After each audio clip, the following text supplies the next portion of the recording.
Doctor Ambedkar ने ये स्वरूप रचने का काम किया था कि राष्ट्रपति का बेटा हो या भंगी का संतान, सबको शिक्षा एक समान। आज उपाध्यक्ष महोदय 75 साल आज़ादी के गुजर गए। आज परिस्थितियां क्या है? असमान शिक्षा दी जा रही है। कोई अपने बच्चों को 25 लाख, 30 लाख, 40 लाख रुपया देकर प्राइवेट स्कूल में पढ़ाता है। तो सरकारी विद्यालय की स्थिति है जो अभी हमारे साथियों ने कहा। हम समझते हैं इसमें साजिश है महोदय। जब हम कहते हैं कि सत्ता में प्रायः वही लोग रहे हैं जिनको यहाँ के मूल निवासियों से कोई मतलब नहीं है, वो शासन चलाते हैं, शासन चलाना जानते हैं। और यही कारण है कि आज शिक्षा की स्थिति ये है। अगर कॉमन स्कूलिंग सिस्टम हो जाता, सबकी शिक्षा एक समान, जैसे फ्रांस में है, चीन में है, रसा में है, इंग्लैंड में है, अन्य देशों में है, वैसा अगर हो जाता तो मैं समझता हूं कि डॉक्टर अंबेडकर साहब के प्रति जो हम लोग भावभीनी श्रद्धांजलि देते हैं वो उचित होता। आज उनका नाम लेते हैं, हम उनके पुण्यतिथि पर, जन्म तिथि पर अनेक प्रकार की बात बोलते हैं, हम सौदेबाजी करते हैं।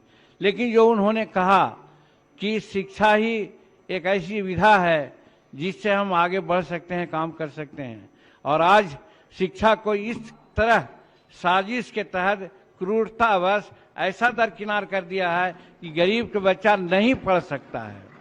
चाहे गरीब का मेरा मतलब है किसी जात का मामला नहीं है, गरीब सभी जातियों में है।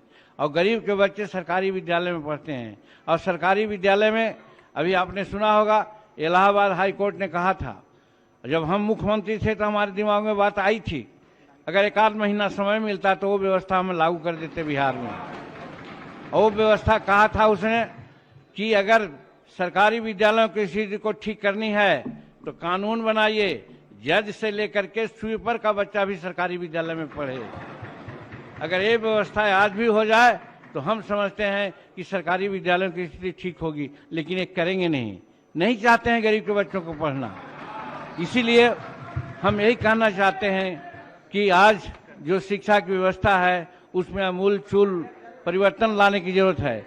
महोदय, अन्य जैसे हमारे साथी बोलते हैं उसे लाल बत्ती जला दिया तो मैं बैठ जाऊंगा, हमें कुछ नहीं कहना है। लेकिन हम वही बात कहना चाहते हैं जिसकी चर्चा यहाँ नहीं होती है, और ये बेसिक बात है। आज 131 MP हमारे हैं, 1000 कई एक हमारे MLA हैं, लेकिन कॉमन स्कूलिंग सिस्टम और राष्ट्रपति का बेटा हो या भंगी का संतान, जिससे सबको शिक्षा एक समान के तर्ज पर आज किसी ने बात नहीं किया, किसी ने मांग किया। हम मांग करना चाहते हैं, ये विधानसभा के ऐतिहासिक भवन से समूचे हिंदुस्तान के लोगों के सामने कहना चाहते हैं कि अगर अम्बेडकर साहब के प्रति आप श्रद्धांजलि की बात करते हैं तो कॉमन स्कूलिंग सिस्टम के लिए लड़ाई करिए, आंदोलन करिए, सड़क पर आइए। ये मैं कहना चाहता हूँ महोदय। बहुत बहुत धन्यवाद। समाप्त कीजिए।